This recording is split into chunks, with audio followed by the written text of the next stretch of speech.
બાર બીજના ધણી, કારણ કે બાર બીજ છે ને એ બહારની વાત છે અને અંદર બીજની વાત કંઈક જુદી છે. કારણ કે રામદેવજી બાપાને આ પાઠની જે પરંપરા છે ને અત્યારે બધા કરે છે અને કોઈ સાસુ વિરોધ નથી કરતા, મરવાય દો મથવાય દો જે કરતા હોય. બાકી આ બધી વાત આખી જુદી છે. અને આ પાઠની પરંપરા 4 યુગની વાત. હરિશ્ચંદ્ર રાજાએ માફ કરજો, પ્રહલાદે પહેલો પાઠ કર્યો, હોનાનો પાઠ હતો, હાથીને લાવ્યા હતા. બીજા યુગમાં હરિશ્ચંદ્ર રાજાએ પાઠ કર્યો, એમાં રૂપાનો પાઠ હતો અને ઘોડો લઈ આવ્યા, ઘટ્યું. હોના કરતા રૂપું ઘટ્યું, હાથી કરતા ઘોડો ઘટ્યો. ત્રીજા યુગમાં ધર્મરાજાએ પાઠ કર્યો, ગાય લઈ આવ્યા અને ત્રાંબાનો પાઠ કર્યો, એના કરતા ઘટ્યો. ચોથા યુગમાં બલિરાજાએ પાઠ કર્યો, માટીનો કર્યો અને અજીયા બકરી લઈ આવ્યા અને ત્યાંથી બંધ કર્યું. કૃષ્ણ પરમાત્માને એમ થયું કાલની પેઢીને ખબર કેમ પડશે કે આને પાઠ કહેવાય. કૃષ્ણ પરમાત્માને આ દુનિયાને એક પાઠની પરંપરા ચાલુ રાખવા માટે જન્મ લેવો હતો. પણ જન્મ લેવો ક્યાં? આખો ઘર તો એવું જોઈએ ને પુણ્યશાળી, જ્યાં ત્યાં તો અહીંયા જન્મે નહીં. અને કુદરતને વાત રાખીને અજમલ રાજાને દીકરાની ખોટ હતી અને કૃષ્ણ પરમાત્માને આવવાનું હતું. અજમલ રાજાએ કીધું તમે દીકરો થઈને આવો. તેથી અખિલ બ્રહ્માંડનો માલિક કહે છે કે સાહેબ સબકા બાપ હે, બેટા કિસી કા નહીં. બેટા હોકે જન્મે ઓ સાહેબ ને હું આખી દુનિયાનો બાપ છું. હું કોઈનો છોકરો ન બનું પણ તારા ઘરે હું આવીશ થોડો. દીકરા દુનિયા કે તારો દીકરો, બાકી હું જન્મ દે નકલંક એટલે કહેવાય. એને બાપુ કલંક નથી, પાત્રા ઘોડિયામાં આવીને હુતા છે. ઇતિહાસ આવું બોલે છે. હો ભાઈ, રામાપીર આવ્યા હતા હું નહોતો. હાસું લાગે સાંભળજો, ન લાગે તો ખોટું માન તો ડિલેટમાં જ દેજો. કોઈ કોમેન્ટ બોમેન્ટમાં લખીને મોકલતા નહીં, ફોન ન કરતા. આ મારામાં હું તો બધે પ્રોગ્રામમાં કહું આપણે આપણામાં જે સારું લાગે ને રાખવાનું અને ખરાબ લાગે નાખી દેવો. કારણ કે 500ના ભાવના ઘઉં આવે ને એમાં જે કાંકરા આવે ને એ 500ના ભાવના જ હોય, પણ ખવાય નહીં. એને ભેગા દળાવાય નહીં, કાઢ નખાય અને ભેગા દળાવવા દાંત પડી જાય. એટલે 500ના ભાવના જ હોય. આમાં રાખવા જેવું હોય ને રખાય. કારણ કે રામ વનમાં ગયા ત્યારે બધા કહે છે, હું કહું ભાઈ કે રામ વનમાં ગયા ત્યારે હું નહોતો અહીંયા. હા માનો તો ગયા હતા, ન માનો તો કાંઈ નહીં, આપણે કઈ મનાવવા નથી કોઈ. આ તો ટેમ કાઢવું બધાને ખબર છે. સત્ય છે એટલે ટીંગાઈ રહેશે દુનિયા. એ અખિલ બ્રહ્માંડના માલિકને એ અવતાર લેવો પડે અને પાઠની પરંપરા ચાલુ કરી. અને બાપુ જ્યાં રામદેવજી બાપાના એ જે અંદર બીજની વાત છે ને, ઈ ઉકાર બીજ ને નાદ બીજ ને બુંદ બીજ ને અહમ બીજ ને ઓહમ બીજ ને ઉકાર બીજ ને આ વસ્તુ આખી કઈક જુદી છે. ઈ અંદરની બીજની વાત છે. અને આ 12 બીજની બહારની વાત જે છે ને, ઈ 12 જગ્યાએ મારા બાપે હાજરી આપી છે. 12 જગ્યાએ વાયક ઝીલી અને 12 જગ્યાએ જેને હાજરી આપી હોય ને ઈ 12 બીજનો ધણી છે. બીજ 12નો, એનું બીજ નથી. બધા બીજ આવે ને આપણે બીજ ને પૈયા લાગે છે. એ બીજ ને ના રામાપીર ને બેરો છે મેળ મને એ નથી સમજાવતો. અમુક તો કોઈ શી ખબર કોને પકડાઈ દીધું એ નથી ખબર પડતી. પણ જીવન કઈક જુદી બાબત છે. રામદેવજી બાપાનો અત્યારે તો બાપો છે ને, હું તો એક જ વાત કરું, હનુમાનજી, મેરડી મન, રામાપીરા 3 દેવ એવા છે ને, હવારે નાળિયેર માનો બપોરે ભડાકો થાય બાપુ, એવા દેવ છે. રામદેવજી બાપા નો આવવાનું કારણ એક જ, અને એનો દાખલો તમને આપું કે રામદેવજી બાપાને જયારે જવાનો સમય થયો ત્યારે એના કુટુંબ પરિવારને ભેગા કર્યા અને ભેગા કરીને કીધું કે મારો સમય થઈ ગયો છે અને તમને મેં ભેગા એટલા માટે કર્યા છે. મારી સમાધિ દેવાઈ ગયા પછી બ્રહ્મા વિષ્ણુ મહેશ આવે ને તો મારી સમાધિને ખોદતા નહીં. શું કામ? રામદેવજી બાપાને ખબર હતી કે હરભુજીને મેં વચન આપ્યું છે માસીન દીકરા ભાઈ થાય. ઈ મારા માસીન દીકરા ભાઈ થાય એમને મેં વચન આપ્યું છે અને એમને મળવા માટે મારે પરચો આપવો પડશે. અને હું પરચો આપીશ ને તો આમને શંકા જશે. એટલે એમને પહેલા ચેતવા કે આ ત્રીજી પેઢીએ પીર થાય છે, દુનિયા તમને ગમે કે મારી સમાધિ ખોદતા નહીં. અને આ વાત બધી પતી ગઈ. રામદેવજી બાપાની સમાધિ દેવાઈ ગઈ અને અમુક સમય થયો એટલે હરભુજીને ખબર પડી, કોકે કીધું કે રામદેવજી બાપા સ્વર્ગસ્થ થઈ ગયા. એ તો ખોટી વાત. હરભુજી માનતા જ નથી. એ કે તો વચનનો પાકો માણસ સિદ્ધ પુરુષ હતો, એને મને કીધું છે મળ્યા સિવાય જાય છે. એ કોઈ દી સાચું હોય છે.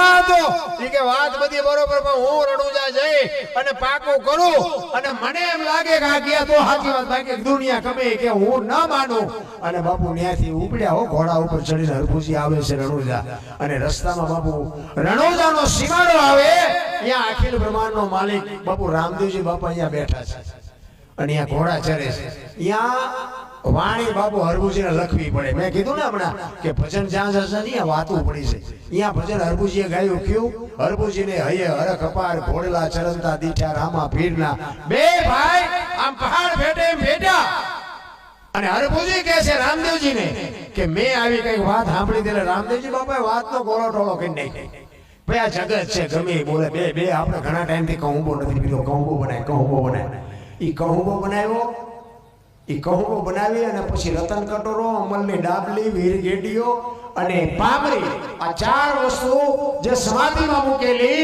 ઈ રામદેવજી બાપાએ હરભુજીને આપી અને કીધું તમે ગામમાં જાઓ હવે ગામમાં ચોરે 100 ડાયરો બેઠેલો અને આ બજાર ભગાડ ઘાટ કરતો ઘોડો વ્યો હતો અને આખો ડાયરો વિચાર કરશે ભાઈ જેવો ભાઈ વી ગયો ઘોડા ઉપર બેન હાલો હોવાને શરમ નહીં આવતી હોય અહીંયા આવી પછી હરભુજી કે શું બેઠા છો બધા એ કે શું ભલામણ વાત કરે છે કે રામદેવજી વિયાઈ ગયા 3 દી થયા હરભુજી દાંત મીઠા કાઢો કે રામદેવજી મને અટાણા ભેગા થયા તો કે આ ગામ આખું ખોટું તું હાચો ઈ કે પણ હાચો રતન કટોળ અમલની ડાબલી બધું દેખાડ્યું અને આમને શંકા જાગી ઓ ભાઈ કે રામદેવજી બાપા સમાધિ દઈને આપણે આવતાર્યા પછી માથું મારી નીકળી ગયેલા હલો ખોદવી એટલે જ કહું છું આપણા નથી આપણને સમજી ગયા પોતાના જ નડ્યા છે તમે જુઓ મીરાને કોણ નડ્યું રાણો પ્રહલાદને કોણ નડ્યું એનો બાપો પાંડવોને કોણ નડ્યું કૌરવ નરસિંહ મહેતા કોણ નડ્યું એની નાય પોતાના નડ્યા પછી જ ઇતિહાસ થયા એટલે આપણા નડે ને એટલે બહુ રોજના નો રહ્યો સમજી લો ઠાકર ત્રાજવે આવ્યો હોય તો જ આપણને નડે ને કાંઈ રતન બાપુ સુધી અમને ઓળખે ને અમારા પાડોશી અમને ન ઓળખે કઠણાઈ કોને કહેવી કહેવાનો મારો મીની ઈ હરભુજી વાત કરી અને આખો ડાયરો બાપુ સમાધિએ ગયો અને આમ ઘા કરવાની તૈયારી કરીને આકાશવાણી થયો કે મેં તમને શું કીધું તું હરાવ અને હવે કે તમે છે ને અહીંયા કાયમ દુકાળ પડશે હવે અહીંયા તમે કાયમ માગી ખાજો હવે હું જઉં છું સૌરાષ્ટ્રમાં અને હવે અહીંયા મારું નામનું કાંઈ છે નહીં એ પેલું પીરાણું આપણું પાળિયાદ ને ગેબીનાથ અને અત્યારે બાપુ એવું કોઈ ગામ નહીં હોય કે રામદેવજીનો નેજો ન હોય રામદેવજી બાપાનું મંડળ ન હોય રામદેવજીનું મંદિર ન હોય એવું એક ગામ નહીં હોય અને બાપુ જો એના કુટુંબના જો સમજાવો તો આજ રાજસ્થાન બાપુ હોનાનું હોત મારા નામ ત્રીજી પેઢીએ બાપુ રામદેવજી જેવા બાપુ થાત પણ નથી સમજી કે આપણા જ આપણને નડ્યા છે અને આપણા આપણને નડ્યા ને એની જ પીડા છે તમે બજારમાં નીકળો કોકને યાર સાયકલ ફટકાડો મોટરસાયકલ ફટકાડો બે અડબોથું નાખે ઘરે આવીને કહો કોઈ ન કે હું ન કહું પણ મોટા ભાઈ એમ કીધું હોય કે આ દારૂ ભાડું પીણાવા નાટક ન કરે ને એકાદી નાખી હોય દિના રે બે ખરો પછી જીવતા હું મેં કે એને હાડા હાટું મારી હોય અને ઓલે તો જીવે ત્યાં સુધી હબાક આવે એવી મારી હોય તોય ન કરી આવી કે કારણ કે શું એ પારકા છે પોતાનાની પીડા છે કોકને તમે જો બજારમાં ફોનની દુકાન હતી નામ લુવારની દુકાન હતી પેલો લુવાર કડીયું બનાવતો એમાં એક બે 3 ઘા કર્યા ને કડી એમાંથી સટકીને જઈ હોની દુકાન તે હોનાની કડી હતી ને એને કીધું બસ 3 ઘામાં કે સટકી જઈ જો તારા જેવી મારા દશા છે હું કે હું કરું છું લોટાની કડી હું કે ખબર છે ઈ કે તું જાય જા તારે કે હસોડી કે લોટાની છે હેઠે યારણે લોટાની છે તું હોનાની છું તને આ મૂકે જ નહીં અને મને તો કે લોટાની હસોડી લોટાની યારણ મને પકડી છે હાણસી લોટાની હું લોટાની મને મારે છે એની પીડા છે અને વાત એ સાચી છે આપણને કોક મારે એની પીડા નથી આપણા મારે છે એની જ આપણને પીડા ને કે આપણા હિત માટે આપણા બાપા જો કે લગભગ આ મોટા છે એને ખબર હોય હતા નાના છોકરાને કંઈ કીધા જેવું નથી ને કે અમને બાપુ પરોણે હપકાયો પરોણે ભલે ત્યારે હોર ઉપડે ને એમ અમને હોર ઉપડાવતા તોય કોઈ દી એમ ન કીધું મરી જવું અને અત્યારે આપણે એમ કહીએ કે બેટા મોબાઈલ મૂક ભણવામાં ધ્યાન રાખતા મારા દીકરા થૂપકું મારી દે બોલો કઈ કીધા જેવું જ નથી મા બાપ ની બાપુ શું ફરજ આવે આમાં ઘણા એમ કહેતા હોય કે આમને કઈક સંસ્કાર આપો, પહેલા ભી મારી સંસ્કાર નથી અપાતા. આ બધું આમાં ગળે નથી ઉતરતું, આખા કુટુંબને ધંધે લગાડી. એટલે જ બાપુ આ એક દેવાયત પંડિતની ફરમાઈશ, કારણ કે બાપુ દેવાયત પંડિત આવું બોલીને ગયા છે કે આવો સમય આવશે. આની માટે બાપુ જો સમજીને હાલો ને, દેવાયત પંડિતે કીધું, દાદા મેકરણે કીધું, સહદેવ જોશીએ કીધું, ગંગા સતી પાનભાઈએ કીધું, આજની વાતો બાપુ તેદી કરી દીધી. આવો સમય આવશે, માર્ગે હાલજો, નકર બાપુ પતી જાવ. નકર દેવાયત પંડિત એટલે વિચાર કરજો, જેથી દેવલ દે ભયા જાય. વાત લાંબી છે, ટૂંકામાં કહી દઉં, કારણ કે આ બધાને સાંભળવા છે આપણે પછી. કારણ કે આમના ફરમાઈશો આવે ને પછી આમના હું તો બોલી શકું એમ છું, મને કાંઈ ફેર નથી પડતો. સાંભળવા વાળા હોય ને હું તો બાપુ 5 વાગ્યા સુધી તમે બેહો ને, કાલ બપોર જ બેહો તો બોલો, તમને ટાઈમ નથી. અને અમે હાવ નવરાય છે. અને આપણી વાતો છે ને, આપણી વાત એક એવી, હું પાવરથી કહું કે આપણા પ્રોગ્રામમાં ભાઈ બહેન બે એકે, બાપ દીકરી બે એકે, માં દીકરો બે એકે. અને વધ્યું છે આ એક જ, એટલે કોઈ તો લખી લેજો. પિક્ચરમાં તમે મોબાઈલમાં જોયા જેવું નથી, પેપરમાં જોયા જેવું નથી, ટીવીમાં જોયા જેવું નથી. હવે જો હાવ હાસું વધ્યું હોય ને તો આવડું આ એક જ. અને એમાં જો અમે કંઈક મર્યાદાથી બોલી તો ને હવે અમે તે અહીં ચાલુ કર્યું છે.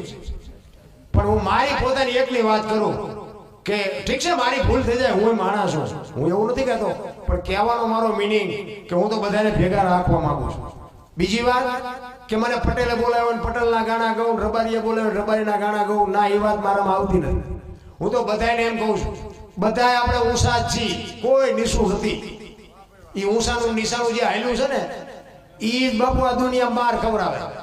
એટલે ઊંસાનું શું કામ છે? ઓલા નાળિયેરના ઝાડવા આપણા ફળિયામાં, ફૂમકાનો સાયો પડે ત્રીજા ઘીરે, ઊંસાનું શું કરવા? મોટા છે, મોટા બાપુ કોઈ દી ક્યાંય કામમાં આવ્યા નથી. ઓલા ઘરમાં આપણી મોટી મોટી ગોળીઓ હોય, મોટી મોટી ટીપાઈ હોય, મોટા મોટા તાસ હોય, અપ્રિય ચડાવ્યો કોઈ દી કામમાં આવે? એ દિવાળીએ કોનો દીકરી ઉતારે, ઘસી ઘસીને હાથના સોડા કાઢી નાખે અને ચડાવી દે. આવતી દિવાળીએ પાછા હતા એવા ને એવા, કોઈ દી કામમાં ન આવે. ઓલા સાલિયા લોટા ને ચમચૂર દીમાં 3 વખત તમારા ઓજરા ફરે, રોજ ઠેબાઈ આવતા હોય.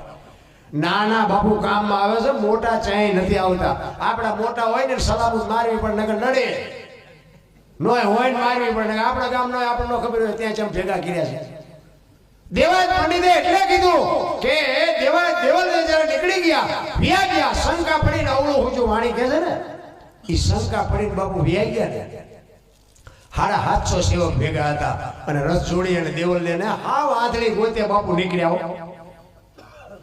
અને મજેવડીના પાથરમાંથી નીકળ્યા ને ધરો ભાંગ્યો રથનો. અને દેવાયત પંડિત કહે છે કે આ કયું ગામ છે? કે મજેવડી. કે જાઓ અહીંયા ધરો હંધાઈ આવો. અને અહીંયા દેવ તણખીની કોડ હતી, દેવ તણખી લુહાર એની કોડ. અને ત્યાં એના સેવકો જાય અને કીધું કે ધરાને હાથી દ્યો. દેવ તણખી ના પાડે છે કે આજ તો 11 છે, મારે હકતો છે, આજ હું કોડ માંડું નહીં. ઈ કે પણ દેવાયત પંડિત નો રસ છે, 750 સેવક ભેગા છે. ઈ કે વાત નથી બરોબર, પણ મારા આ ધંધાની મારી રોજી રોટી છે, હું 11 નો ભાંગી શકું, મારો આ નિયમ છે. તો કે પણ ગમે એ કરો તો કે તમારા ગુરુને બોલાવો, એ ઘણ ઉપાડશે તો એ કે હાથી દો, બાકી હું નો ઉપાડ. એ કે દેવાયત પંડિત પાસે ગયા અને કીધું કે તમારા ગુરુ જો ઘણ ઉપાડે તો એ કે હાથી દો. એ કે હાલો આવ્યા. એ કે તમે ઉપાડશો? તો કે હા. એ ધરાને ધખાવા મૂક્યો, 2 ઠેબા લાલ સોળ થયા ને પછી એરણ ઉપર રાખી અને દેવાયત પંડિતને અહમ ગયો, અહમ. એમ કે એવો ઘા મારું ના એરણ વહી જાય પાતાળમાં, પછી કેવી રીતે હાથ છે? એ 2 ઠેબા મૂકી અને કીધું મારો ઘા. એ ઘા માર્યો અને એરણ પાતાળમાં વહી ગઈ. દેવ તણખીએ પગ લાંબો કરીને ઘૂંટી માથે મૂકીને કીધું મારો મારો મારો, નકરા તા નહીં આવે. એ ઘણના ઘા માર્યા, ધરો હંધાઈ ગયો, પણ હાથમાંથી ઘણ પડી ગયો. દેવાયત પંડિતને કહા મહાપુરુષ કોણ છે? હજી બાપુ હજી ઇતિહાસ એવા કાંઈક ધરબીન પીડ્યા છે જે આપણને ખબર જ નથી. ઈ દેવાયત પંડિત કહે છે કે આપ મહાપુરુષ કોણ છો? ઈ કે હું તો આ ગામનો લુહાર છું, લોટા ટેપું. ઈ કે નહીં, હું દેવાયત પંડિત બોલું છું, તમે કોઈક મહાપુરુષ છો. ઈ કે હું જે હોય તમે ચિંતા જવા નીકળ્યા છો. ઈ કે દેવલને ગોતવા, ઈ કે સરનામું છે? પરસ્યો નહીં વળી ગયો હોય દેવાયત પંડિતને. આજની વાતો જે કરી શકતો હોય, આવો સમય આવશે, હજારો વર્ષ પહેલા ઈ બોલ્યો હોય અને ઈ એમ કે છે કે દેવલ દેને ગોતવાનું સરનામું છે તમારી પાસે? શું દેવાય પંડિત મારી વિધિ આવા મહાપુરુષોને જો બાપુ જવાબ ન દે શકતો હોય અત્યારે હાલ્યું તુલ્યું બધું કહે છે કે આને મહામંત્ર કહેવાય, આને પૂછડું કહેવાય, આને ઢોકળું કહેવાય. આપણને એમ કે આટલું બધું જ્ઞાન તમારામાં આવી ચાતી ગયું. દેવાય પંડિત જેવો મહાપુરુષ અને પછી બાપુ એની દેવતણખીને બાપુ અહીંયા ઘરેથી દીકરી એક 7-8 વર્ષની દીકરી એમ કે દેવતણખી કહે છે આને પૂછવા દીકરીને ઈ તમને સરનામું આપશે.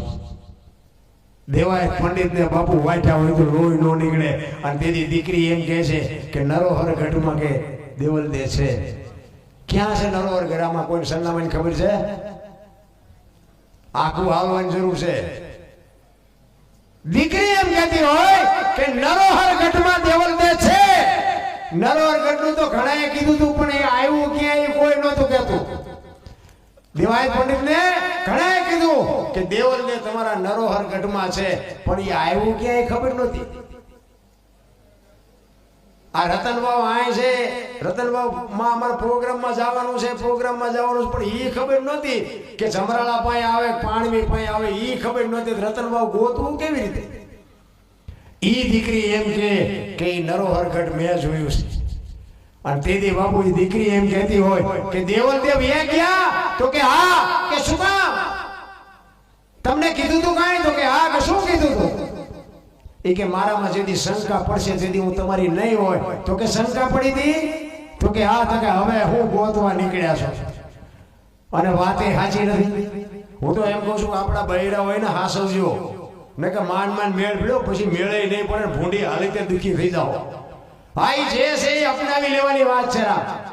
બધાને બંગલા ગાડીઓ ન હોય. જે આપણા મા બાપે ગોઠવ્યું હોય ને બધું, જોકે આપણું ગોઠવેલું છે ને એ તો પગી ગયા શેઠે. અત્યારે જે ગોઠવાય છે ને એના લોસા પડે.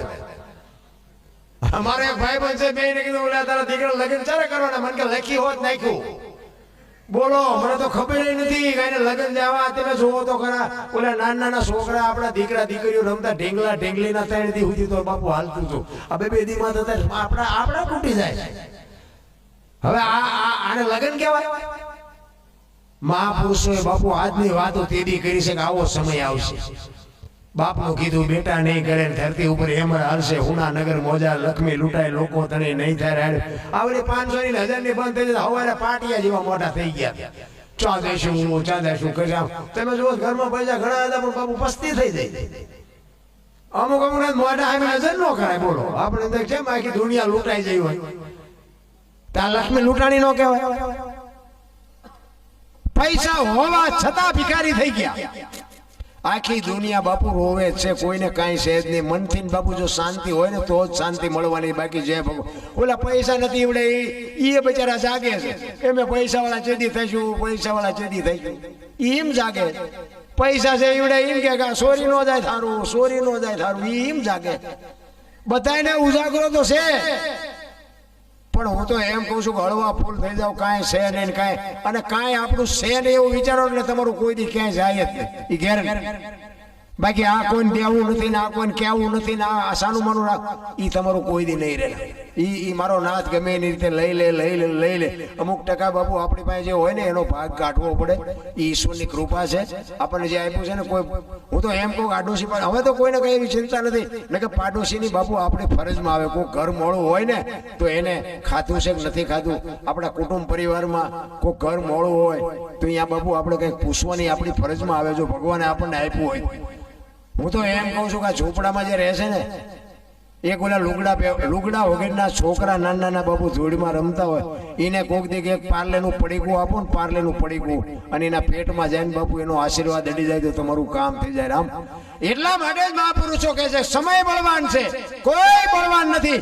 સમય જ તમને આ ઊંચા લાવે, સમય તમને પછાડે. એટલે જ મહાપુરુષો કહે સમય બડા બળવાન નહીં પુરુષ બળવાન. કાબે અર્જુનને લૂંટ્યો હોય, ધનુષને હોય બાણ.